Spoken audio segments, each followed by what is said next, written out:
എല്ലാ പ്രിയപ്പെട്ട പ്രേക്ഷകർക്കും ഐക്കൺസ് ഓഫ് ഇന്ത്യയിലേക്ക് സ്വാഗതം. ഐക്കൺസ് ഓഫ് ഇന്ത്യ ഇപ്പോൾ മലപ്പുറത്താണ്. ഇന്ന് ഐക്കൺസ് ഓഫ് ഇന്ത്യ നിങ്ങൾക്കായി പരിചയപ്പെടുത്തുന്ന അതിഥി, അദ്ദേഹത്തെക്കുറിച്ച് പറയുകയാണെങ്കിൽ, ഞാൻ ഒരു മിമിക്രി ആർട്ടിസ്റ്റാണ്. അറിയാവുന്ന ആളുകൾക്കൊക്കെ അറിയാം. ഞാൻ ഏകദേശം എൻ്റെ ഒരു 18ാമത്തെ വയസ്സ് മുതൽ പ്രൊഫഷണലായിട്ട് മിമിക്രി ചെയ്തുകൊണ്ടിരിക്കുന്ന ആളാണ്. ഇപ്പോഴും അത് തുടർന്നുകൊണ്ടിരിക്കുകയാണ്. ഞങ്ങളെപ്പോലത്തെ മിമിക്രി ആർട്ടിസ്റ്റുകൾക്ക് മൈക്രോഫോൺ, ആംപ്ലിഫയർ, ബോക്സ്, മിക്സർ, അലോജൻ്റെ ലൈറ്റ്, അങ്ങനെയുള്ള ഞങ്ങളുടെ കലാപരിപാടികൾ വിജയിപ്പിക്കാൻ വേണ്ടിയുള്ള സൗണ്ട് സിസ്റ്റം, ലൈറ്റൊക്കെ അത്തരത്തിലുള്ള എക്യുപ്മെൻറ്റ്സുകൾ വിൽക്കുന്ന ഒരു കടയുടെ ഓണറാണ്. വോക്സിയോ എന്ന കമ്പനിയുടെ ഓണർ അബ്ദുൽ ബാസിത്ത് സാറാണ്. നമുക്ക് സ്വാഗതം ചെയ്യാം ഐക്കൺസ് ഓഫ് ഇന്ത്യയുടെ അതിഥിയായിട്ട്.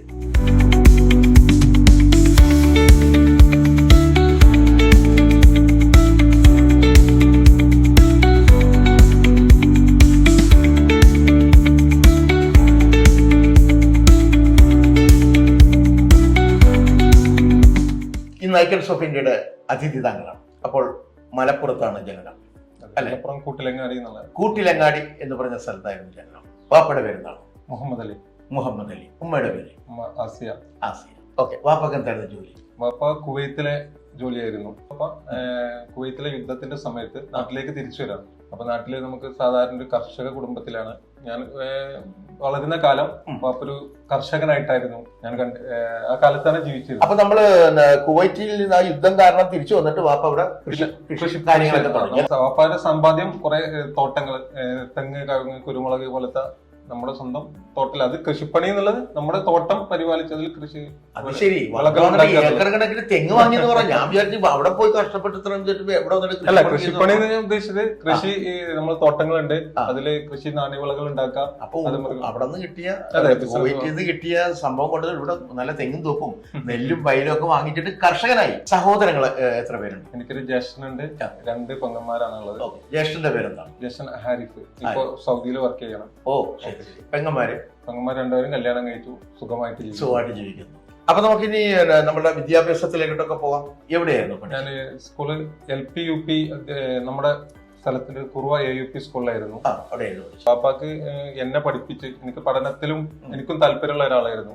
പഠിക്കാനൊക്കെ മിടുക്കനായിരുന്നു. യെസ്, എല്ലാ ക്ലാസ്സിലും ഫസ്റ്റ് ആയിട്ട് നല്ല സ്കൂളിന്റെ അഭിമാനമായിരുന്നു. അതെ. എന്നെ ഇപ്പൊ പഠിപ്പിച്ച സാറന്മാര് കാണുമ്പോ, എന്നെ ഈ ഫീൽഡിൽ കാണുമ്പോ അവരൊക്കെ ഒന്ന് അമ്പരക്കാറുണ്ട്. കാരണം നമ്മുടെ ഷോപ്പില് കുറെ ടീച്ചേഴ്സ് എന്നെ പഠിപ്പിച്ച ടീച്ചേഴ്സ് ഒക്കെ ഈ മൈക്കൊക്കെ വാങ്ങാൻ വരുമ്പോ അവര് പഠിക്കും, ബാസിത്തെ നീ ഈ പൊസിഷനിലാണോ, എന്നെ ഞങ്ങൾ ഡോക്ടറായിട്ടോ എഞ്ചിനീയർ ആയിട്ടൊക്കെ കാണേണ്ട ഒരാളായിരുന്നു എന്നൊക്കെ പറയാറുണ്ട്. ടീച്ചർമാരും സാറന്മാരും മൈക്കൊക്കെ വായിക്കാൻ പറ്റുമല്ലോ? അവര് ടീച്ചിങ് മൈക്ക്, അവര് സ്കൂളിലാണ്. അതെ അതെ. ദേശീയഗാനമൊക്കെ പാടാൻ വേണ്ടി മൈക്ക് വേണമല്ലോ. അല്ല, ഇപ്പോ എല്ലാ ടീച്ചേഴ്സും നോർമൽ ക്ലാസ്സിൽ സംസാരിക്കാൻ ഒരു ടീച്ചിങ് മൈക്കാന്നുള്ളൊരു പണ്ടത്തെ പോലെയല്ല, പുരോഗമിച്ചു. വെറുതെ വോയിസ് കളഞ്ഞിട്ട് കാര്യമില്ല. ഇപ്പൊ എന്തായാലും ശിഷ്യന്റെ കയ്യിൽ ഇതുപോലത്തെ മൈക്കൊക്കെ ഉള്ള സമയത്ത് ഒരെണ്ണമെന്ന് വായിക്കാന്ന് കരുതി. എന്തായാലും ടീച്ചർമാർക്ക് സാറന്മാരൊക്കെ ഭയങ്കര സന്തോഷം. നമ്മുടെ ഒരു ശിഷ്യൻ ഇത്രയും വലിയൊരു സ്ഥാപനം നടത്തിക്കൊണ്ട് വരുന്നു അല്ലേ?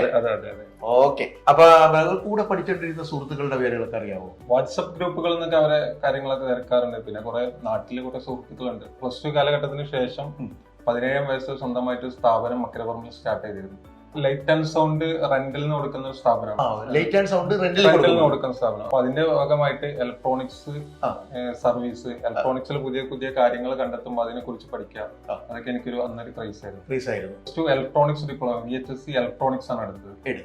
അപ്പോ ആ +2 പഠിക്കുന്ന കാലഘട്ടത്തിൽ നമ്മുടെ അടുത്തുള്ള, ഞാൻ സ്കൂളിൽ പോകുന്ന വഴിയിൽ ഒരു ലൈറ്റ് ആൻഡ് സൗണ്ടിന്റെ സ്ഥാപനം ഉണ്ടായിരുന്നു. അപ്പൊ ആ സ്ഥാപനത്തിൽ അവര് ബോക്സ് കെട്ടുന്നതും മൈക്ക് വർക്ക് ചെയ്യുന്നതൊക്കെ നോക്കിക്കാണും രാവിലെ സ്കൂളിൽ. നമ്മുടെ മനസ്സ് ഇതിലേക്ക് തിരിയാനുള്ള കാരണം ഈ പറയുന്നത് പോകുന്ന വഴി ലൈറ്റ് ആൻഡ് സൗണ്ട് ഫീൽഡിലേക്ക് വരാനുള്ള ഒരു കാരണമാണ്. നമ്മൾ പോകുന്ന വഴിയിലുള്ള സ്ഥാപനത്തിലേക്ക് എപ്പോഴും നമ്മൾ അവരെ കെട്ടുന്നതും അവരും. അങ്ങനെ അവിടെയുള്ള ഓപ്പറേറ്ററും അവിടെ അതിന്റെ ഓണേഴ്സിനെ കേട്ടും അന്ന് എന്റെ പ്രായത്തിലുള്ള ഒരാളാ വീട്ടിലുണ്ടായിരുന്നു. അപ്പൊ അവരായിട്ടും ബന്ധപ്പെട്ട് സ്കൂൾ പ്രോഗ്രാമുകൾക്കും മറ്റേ വയൽ പ്രോഗ്രാമുകൾക്കും അവരെ കൂടെ പോലെ തുടങ്ങി. പക്ഷെ അന്നൊക്കെ വീട്ടിൽ നിന്ന് അതിന് ഭയങ്കര എതിർപ്പായിരുന്നു. ഈ രാത്രി ഉറക്കം സാറിന് അറിയാലോ, നമ്മുടെ മനസ്സെന്ന് പറഞ്ഞാൽ എത്ര ഇതൊക്കെ ഈ പ്രോഗ്രാം നടക്കുന്നതെന്ന് പറഞ്ഞാൽ രാത്രിയാണ്. അപ്പൊ നമ്മൾ വീട്ടിൽ നിന്ന് നമ്മുടെ മനസ്സ് സമ്മതിക്കോ? നമുക്ക് ഇതിന്റെ ഓപ്പറേഷൻ മനസ്സിലാക്കണം. എങ്ങനെയാണ് ഈ സിസ്റ്റം, എങ്ങനെയാണ് ഇത് ഓപ്പറേറ്റ് ചെയ്യണത്, ഇതറിയാൻ വേണ്ടി നമ്മൾ ഏത് പാദയാത്രയാണെങ്കിലും കൂടെ പോകും. അങ്ങനെ പോയിട്ട് പിന്നെ ആദ്യമൊന്നും കൂലിയൊന്നും ഇല്ലാതെ ഞാൻ ഫ്രീ ആയിട്ടായിരുന്നു വർക്ക് ചെയ്തത്. പണി പഠിക്കാൻ വേണ്ടി പോകുമ്പോൾ ആരെങ്കിലും കൂലി തരുമോ? ഇതൊക്കെ നമ്മൾ ഇതിന്റെ പിന്നിൽ നമുക്ക് ഉദ്ദേശം ഉണ്ടല്ലോ, സ്വന്തമായിട്ട് നമുക്ക് തുടങ്ങണം, ചെയ്യണം. എന്നിട്ട് ആരുടെ കൂടെയാണ് ആദ്യമേ പോയത് ഇങ്ങനെ? അത് നമ്മളെ ഒരു സുഹൃത്താണ് അൻസാർ, നമ്മുടെ അനസ്. അൻസാർ. അപ്പൊ അൻസാർക്കാ ഒരു ബിഗ് സല്യൂട്ട്. കാരണം അദ്ദേഹത്തെ ഈ ഒരു പാതയിലേക്ക് എന്താണ് പറയാ അപ്രന്റീസ് ആയിട്ട് ജോലിക്കെടുത്തു. അതെ അതെ. ആദ്യ സമയത്ത് വീട്ടിൽ നിന്നൊക്കെ നല്ല എതിർപ്പുണ്ടായിരുന്നെങ്കിൽ പിന്നീട് നമുക്ക് എന്താ വെച്ചാൽ സാമ്പത്തികമായി ചെറിയ വരുമാനങ്ങൾ വന്നു തുടങ്ങി. ആദ്യമായിട്ട് കിട്ടിയ പ്രതിഫലം എത്രയാണ്? സന്തോഷത്തോടുകൂടി അബ്ദുൽ നാസറിക്ക വെച്ചത് 250 രൂപ. മതിയല്ലോ. എത്ര വർഷങ്ങൾക്കും പണം? അത് 2004. അതിനുശേഷം +2 ആ സമയത്ത്, പിന്നെ +2 പഠനത്തിന് ശേഷം ഉപ്പാന്റെ കമ്പനിയിലേക്ക്, കുവൈത്തിലേക്ക് എന്നെ കമ്പനിയിൽ അങ്ങോട്ട് പറഞ്ഞയക്കണം എന്നുള്ളതിന് പ്രകാരം ഞങ്ങൾ പെരിന്തൽമണ്ണ ഒരു വെൽഡിംഗ് ടെക്നോളജി വെൽഡിംഗിലെ ഇൻസ്റ്റിറ്റ്യൂട്ടിൽ എന്നെ കൊണ്ടുപോയി ചേർത്തു. 6 മാസം കോഴ്സ് ചെയ്ത് വെൽഡിംഗ് പഠിച്ചു. അതെ അതെ. നല്ലൊരു തൊഴിൽ പഠിച്ചു. അതെ, തൊഴിൽ പഠിച്ച് ഉപ്പാന്റെ കമ്പനിയിലേക്ക് അയക്കാനായിരുന്നു പ്ലാന്, കുവൈറ്റിലേക്ക്. അതെ അതെ. ആ സമയത്ത് നമ്മുടെ അവിടെ ഒരു ലൈറ്റ് ആൻഡ് സൗണ്ടിന്റെ ചെറിയ സ്ഥാപനം കൊടുക്കണ്ടെന്ന് പറഞ്ഞു. അപ്പൊ ഒരു 25,000 രൂപ സ്റ്റാർട്ടിങ്ങിൽ അന്ന് ഇൻവെസ്റ്റ്മെന്റ് അതാണ്. അത് ഉമ്മാന്റെ എന്താ പറയാ നമ്മുടെ മാല പണയം വെച്ചിട്ടാണ് ഫസ്റ്റ് 25,000 രൂപ ഉമ്മക്ക് ഫസ്റ്റ് കൊടുത്ത. അതിന്റെ 250 രൂപ എടുത്തപ്പോ മാല കൊടുത്ത് 25,000 രൂപ. അന്നപ്പോ ഇപ്പോഴത്തെ 25 ലക്ഷം രൂപ ഉണ്ടാവും. അന്ന് ഈ ചെറുപ്രായത്തിൽ എന്നെ 25,000 രൂപ എനിക്ക് തരാന്ന് പറഞ്ഞത് അവർക്ക് എല്ലാവരും കുടുംബം ഒന്നടക്കം പറഞ്ഞു അവരെ അത് കൊണ്ടായിട്ട് നശിപ്പിക്കും. ഉമ്മക്ക് എന്നതിലൊരു വിശ്വാസം ഉണ്ടായിരുന്നു. ആ വിശ്വാസമാണ് ഇപ്പോഴും ഉണ്ട്. ഇപ്പോഴും ഉണ്ട്. സ്വന്തം മാല പണയം വെച്ച് കൊടുക്കാന്ന് പറയുന്നത് നല്ല ത്യാഗമാണ് അല്ലെ? എല്ലാ ഉമ്മമാർക്കും, നല്ല മനസ്സുള്ള ഉമ്മമാരെ അങ്ങനെ ചെയ്യുന്നത്. അപ്പൊ ഏറ്റവും വലിയ കടപ്പാട് വാപ്പയുടെ, ഉമ്മയുടെ, പിന്നെ നമ്മുടെ അബ്ദുൽ നാസറിക്ക അല്ലെ, നല്ലൊരു ഫാമിലി ഫ്രണ്ടാണ്. പല പ്രോഗ്രാമുകളൊക്കെ ഞങ്ങൾ അങ്ങോട്ടും ബന്ധപ്പെടാറുണ്ട്.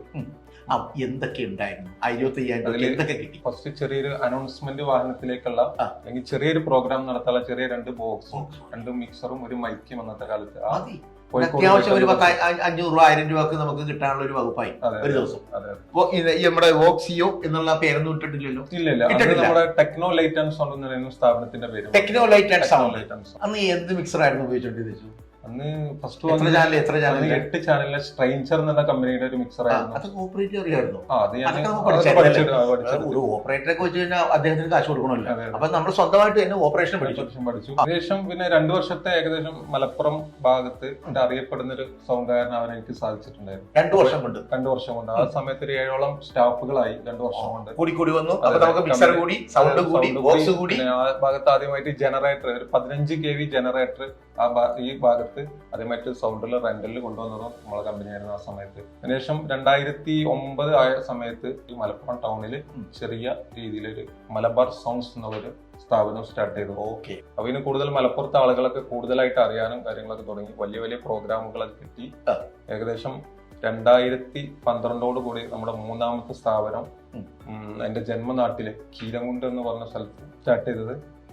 പിന്നെ ആ സമയം വലിയ നമ്മുടെ അന്ന് എടുത്തു പറഞ്ഞ പരിപാടിയാണ് നമ്മുടെ വേങ്ങര കൂരിയാടിൽ വെച്ച് സംസ്ഥന്റെ ഒരു സമ്മേളനം നടന്നിരുന്നു. അപ്പൊ അതിൽ നിന്ന് എടുത്ത ന്യൂ സ്റ്റാർ സൗണ്ട് താനൂർ ഉസ്മാനിക്കാക്ക് അന്ന് സബ് വർക്ക് ചെയ്യാൻ സാധിച്ചു. അതാണ് നമ്മുടെ ജീവിതത്തിൽ ഏറ്റവും വലിയ ടേൺ ഓവർ ആയത്. നമ്മൾ ഫോക്കസ് ചെയ്തൊരു ബിസിനസ് എന്ന് പറഞ്ഞാൽ അന്ന് ലൈറ്റ് ആൻഡ് സൗണ്ടിന്റെ ഓണേഴ്സ് നമ്മുടെ സാധനങ്ങള് വേറൊരു സൗണ്ട് വാടക കൊടുക്കില്ല. നമ്മുടെ സാധനം നമ്മൾ മാത്രം ഉപയോഗിക്കുന്ന ഒരു കാലഘട്ടമായിരുന്നു. ആ സമയത്ത് ഞാൻ അതിന് മാറിയിട്ട് ഒരു B2B ബിസിനസ് സ്റ്റാർട്ട് ചെയ്തു. എന്ന് പറഞ്ഞാല് വേറൊരു ലൈറ്റ് ആൻഡ് സൗണ്ട് ആയിരുന്നു നമ്മുടെ സാധനം വാടക കൊടുക്കാം. കസ്റ്റമറിൽ ഉപരി വേറൊരു സൗണ്ട് ഓണേഴ്സ് നമ്മുടെ സാധനം നമ്മൾ വാടക കൊടുക്കും. നമുക്ക് പ്രോഗ്രാം ഇല്ലാത്ത സമയത്ത് നമുക്ക് വാടക കൊടുക്കും.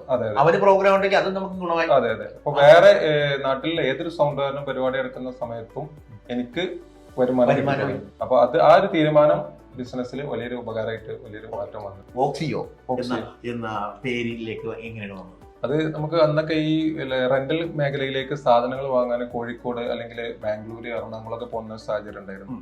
അപ്പോൾ അന്ന് നമ്മുടെ മനസ്സിൽ 2008 നമ്മൾ മനസ്സിലുണ്ടായ ഒരു ആശയമാണ് എന്തുകൊണ്ട് നമുക്ക് ഇത് സെയിൽ ചെയ്യുന്ന ഒരു സ്ഥാപനം മലപ്പുറത്ത് ആരംഭിച്ചുകൂടാ എന്നുള്ളത്.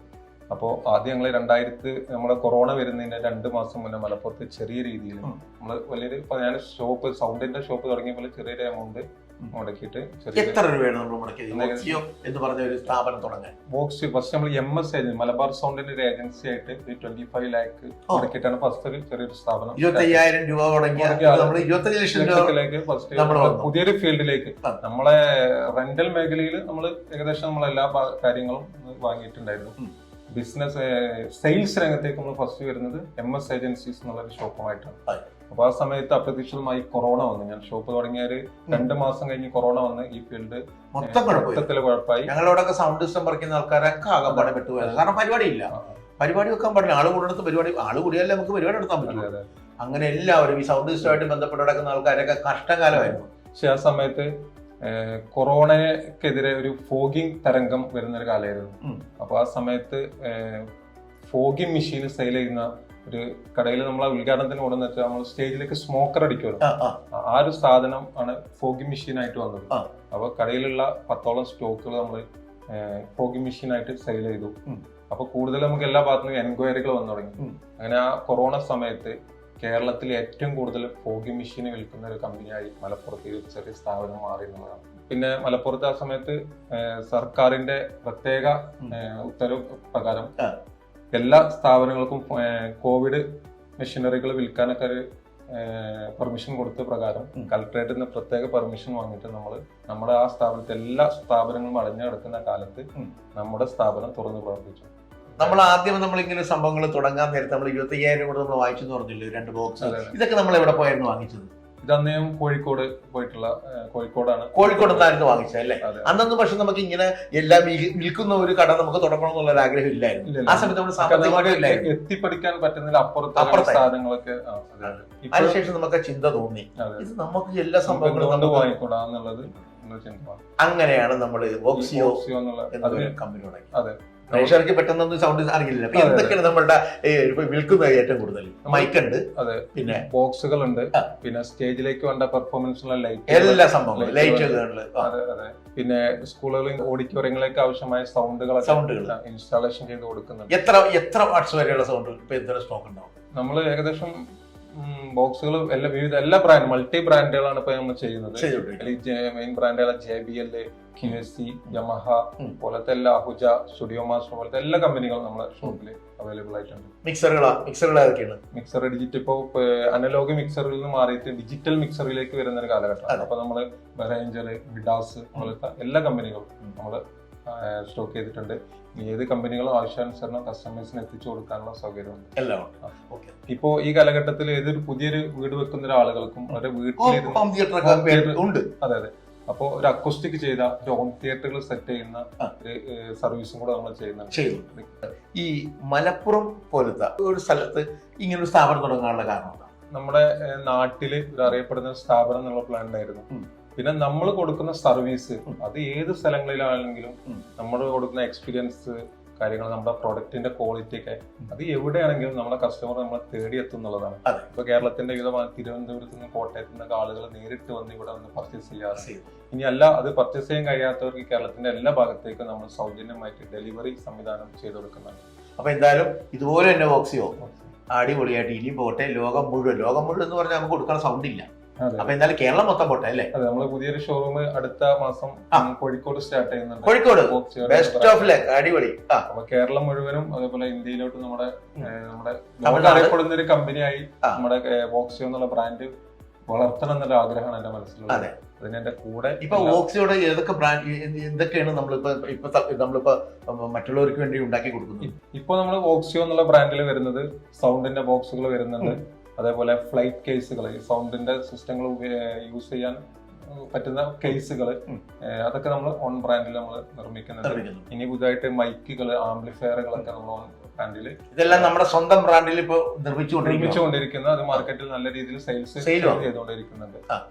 ഇപ്പൊ തൽക്കാലം നമ്മൾ കേരളത്തിൽ മാത്രമാണ്. ഇപ്പൊ നമ്മൾ കേരളം, തമിഴ്നാടിന്റെ ചില ഭാഗങ്ങളിലേക്ക് നമ്മൾ സൗദിയില് ഞാൻ കഴിഞ്ഞ 2 മാസം മുന്നേ സൗദിയിൽ പോയി അവിടുത്തെ ബിസിനസ് സാധ്യതകൾ പഠിച്ചിട്ടുണ്ട്. അവിടെ നമ്മൾ ഈ ലൈറ്റ് ആൻഡ് സൗണ്ട് മേഖലയിൽ പുതിയ കുതിച്ച് നല്ല സാധ്യതയാണ്. പണ്ടത്തെ സൗദി അറേബ്യ അല്ലേ ഇപ്പോഴത്തെ സൗദി അറേബ്യ? ഇപ്പോഴത്തെ സൗദി അറേബ്യ കൂടുതൽ വിശാലമായി കൊണ്ടിരിക്കുകയാണ്. അപ്പൊ അവിടെ എന്തായാലും നല്ല ബിസിനസ് സാധ്യതകളുണ്ട്. അത് പഠിച്ചിട്ടുണ്ട്. അപ്പൊ പിന്നീട് അടുത്ത ലെവലിലേക്ക് പോവുകയാണെങ്കിൽ സൗദിയിലൊരു ബിസിനസ്. അപ്പോൾ നമ്മൾ സൗദി അറേബ്യയിലും വോക്സിയോ അവിടെ വെന്നിക്കൊടി പാറിക്കണം. ഇതിനിടയ്ക്ക് എപ്പോഴായിരുന്നു കല്യാണം, വിവാഹം? കല്യാണം എന്ന് പറയാൻ 2014 ആ സമയത്താണ് കല്യാണം ഉണ്ടായിരുന്നത്. ഭാര്യയുടെ പേര് മുഫീദ. അപ്പൊ കല്യാണം കഴിക്കുമ്പോൾ എന്ത് ചെയ്യായിരുന്നു മുഫീദ? പഠിക്കുമായിരുന്നു? ഡിഗ്രിക്ക് പഠിക്കായിരുന്നു. കല്യാണത്തിന് ശേഷം ഇപ്പൊ വീട്ടിൽ തന്നെ മക്കളുടെ പേര്, മൂത്ത കുട്ടിയുടെ പേര് ഹൈസ. 3ാം ക്ലാസ്സിൽ പഠിക്കുന്നുണ്ട്. പിന്നെ അതിന് താഴെയുള്ള കുട്ടി ഇഷൽ മെഹക്ക് ഇഷൽ മെഹക്ക് UKG പഠിക്കുന്നു. പിന്നെ താഴെ ആൺകുട്ടിയാണ് എമിൻ മുഹമ്മദ്. അതെ. അതെ. അപ്പൊ നമ്മൾ ഈ ഫീൽഡിലേക്ക് വന്നുകൊണ്ട് നമ്മൾ ഒരിക്കലും നമ്മൾ നിരാശപ്പെട്ടിട്ടില്ല. ഇല്ല, ഒരിക്കലും ഫീൽഡിൽ വന്നു എന്നുള്ളത് നിരാശയായിട്ട് തോന്നിയിട്ടില്ല. ഇനിയും ഓക്സിയോ ഉയരങ്ങളിലേക്ക് കുതിക്കട്ടെ. പടച്ചോന്റെ കൃപ, ആ ഉമ്മ കിട്ടുക, മാല വിറ്റി തന്ന 25,000 രൂപയുടെ കൊണ്ട് തുടങ്ങിയ ഈ ഒരു സ്ഥാപനം ഇനിയും ഉയരങ്ങളിലേക്ക് പടച്ചോന്റെ ബർക്കത്തുകൊണ്ട് കൃപ കൊണ്ടും ഉയരങ്ങളിലേക്ക് കുതിക്കട്ടെ എന്ന് ആത്മാർത്ഥമായിട്ട് ആശംസിക്കുന്നു. Thank you sir, thank you so much.